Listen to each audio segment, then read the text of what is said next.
Bismillahirrahmanirrahim. Assalamu alaikum to all students here. From today we are going to start new topics of this second semester, Pharmaceutical Quality Management, having code Pharm 619.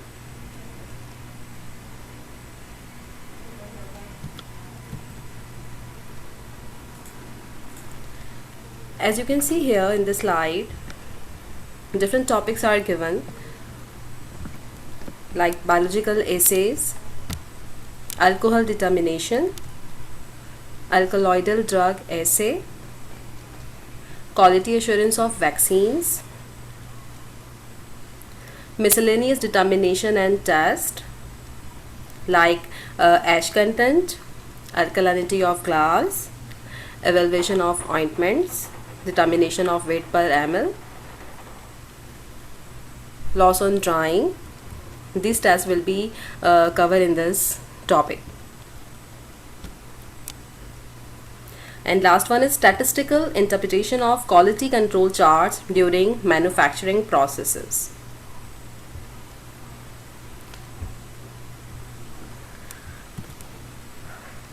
First topic, which is analysis of water.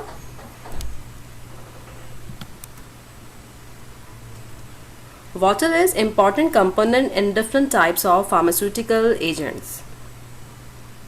As you all know that water is important component which is commonly used in preparation of different pharmaceutical products. Based on the importance of water, the purity of water and water present in the sample can be determined by different methods. As water is important component in different pharmaceutical products, so it is important to check its purity. So different methods are used to determine the water content. The determination of the water content is important for maintaining the pharmacopoeial standards.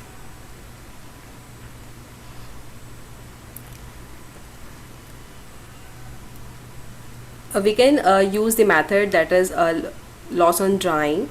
This test is performed to detect the moisture content determination. This practical will also be performed in lab. So how we can determine the moisture content? Moisture content determination has the more importance to indicate the stability of the products. This test is performed to check the moisture content because it is important to know that how what is the content of moisture present in your sample, because it has directly impact on the stability of the product. The moisture content present in the compound interferes with the raw material and final product stability. Because moisture which is present in compound, it can interfere with the raw material as well as final product stability. The presence of moisture content in the sample is determined by the following method. Now in next slide, procedure is given that how we can determine the moisture content or loss on drying. Loss on drying method. The most widely used for the water content determination is the loss on drying method, in which the sample is weighed, which is taken as W1, and dried in hot air oven for 1 hour at 100 degrees Celsius. And after cooling, the dried sample is again weighed and taken as W2.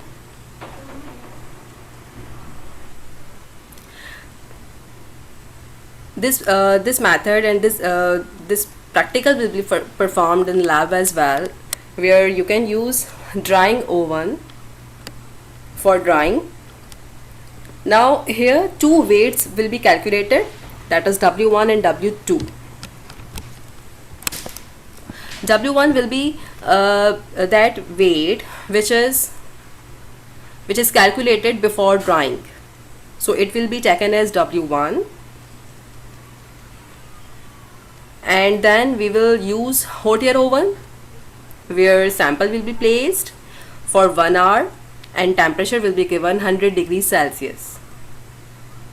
Then after cooling, the dried sample will be again weighed and then calculated, and it will be taken as W2. Next step will be determination of moisture content or percentage of moisture content. When we take difference like W2 and W1, when we will take its difference, so percentage will be calculated, percentage of moisture content will be calculated.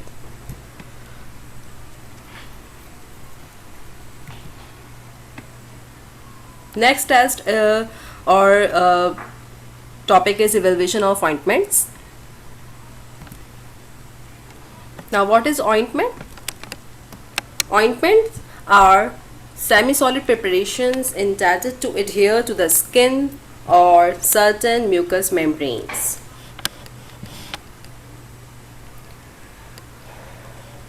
Ointments are semi-solid preparations that are intended to adhere to the skin or certain mucous membranes. Ointments have been defined as high viscosity suspension of active ingredients in a non-reacting vehicle. Ointments जो है आप लोगों ने पहले दूसरे subjects में भी जो है वो पढ़ा होगा, इसके हवाले से डोजेज फॉर्म में आपने स्टडी किया है, डिस्पेंसिंग में आपने स्टडी किया है, लेकिन यहाँ पे जो है वो जो हमारा फोकस है वो ये है कि हम किस तरह ऑइंटमेंट्स को एवेलुएट कर सकते हैं, कि आपकी जो प्रिपरेशन है, आपका जो आपने ऑइंटमेंट जो प्रिपेयर किया गया है, क्या वो स्टेबल है या नहीं है, किस तरह जो है वो उसको एवेलुएट करते हैं। तो इसके कुछ डिफरेंट मेथड्स हैं जो हम नेक्स्ट स्लाइड में देखेंगे, लेकिन पहले जो है ये पता होना चाहिए कि स्टेबल ऑइंटमेंट क्या होगा।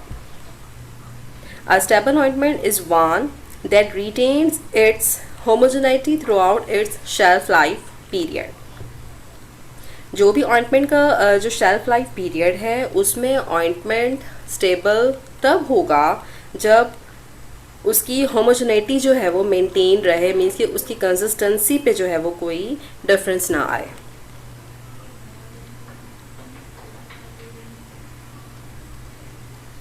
और जो वेहिकल है, जो वेहिकल यूज़ हो रहा है ऑइंटमेंट में, वो नॉन रिएक्टिंग हो। The main stability problem observed in ointments are bleeding and changes in consistency due to aging or changes in temperature.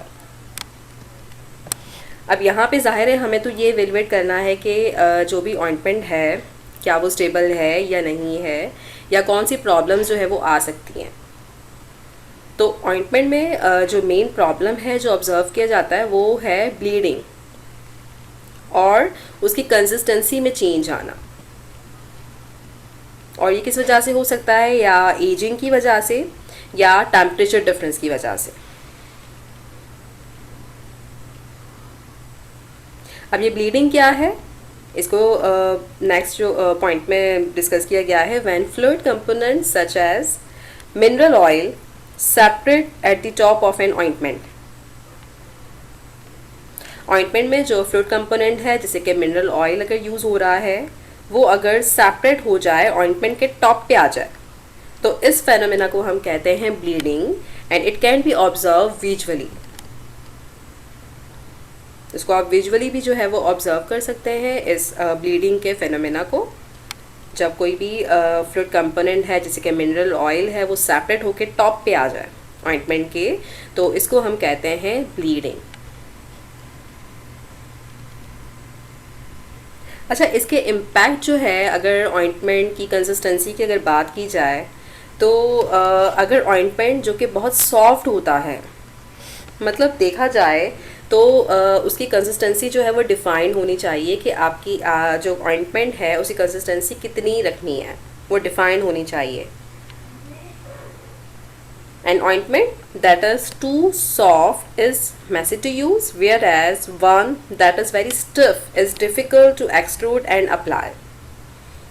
अब डिफाइंड कंसिस्टेंसी डिफाइंड रखने का मकसद ही यही है कि वो आप उसको ईजिली जो है वो अप्लाई कर सकें, ताकि जिस पर्पज़ के लिए आप अप्लाई कर रहे हो उसका इफ़ेक्ट आए भी.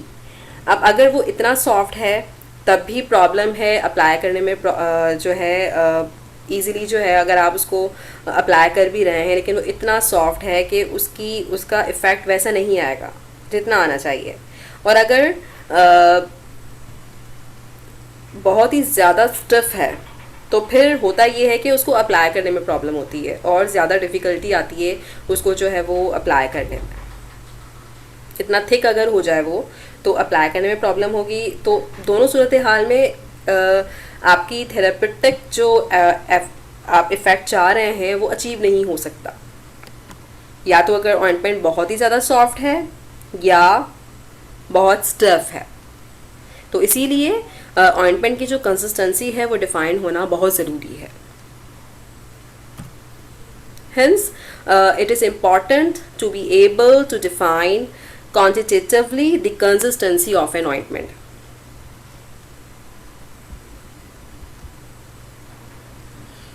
Among the other tests performed during the stability study of an ointment are check of visual appearance, color, odor, viscosity, softening range, consistency, homogeneity, particle size distribution and sterility. इसके अलावा जो दूसरे टेस्ट जो perform किए जाते हैं ताकि ointment की स्टेबिलिटी को स्टडी की जा सके, तो उसमें जो है वो एक तो आपका विजुअल अपीयरेंस तो आ गया, उसके अलावा colour, order, viscosity, softening range, consistency, homogeneity, particle size distribution and sterility.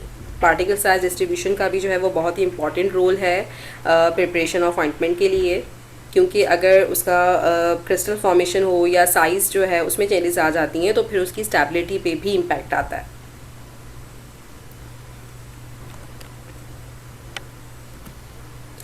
Undissolved components of an ointment may change in crystal form or in size with time.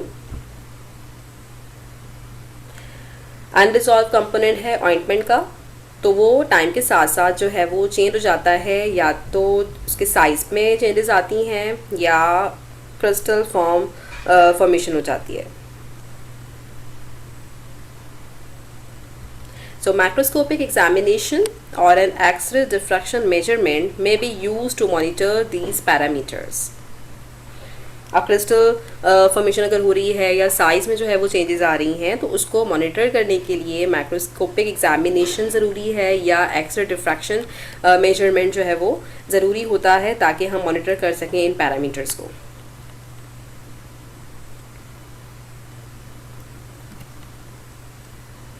अब एक आइडियल ऑइंटमेंट क्या है? Ideally an ointment basis should not produce irritation और sensitization of the skin.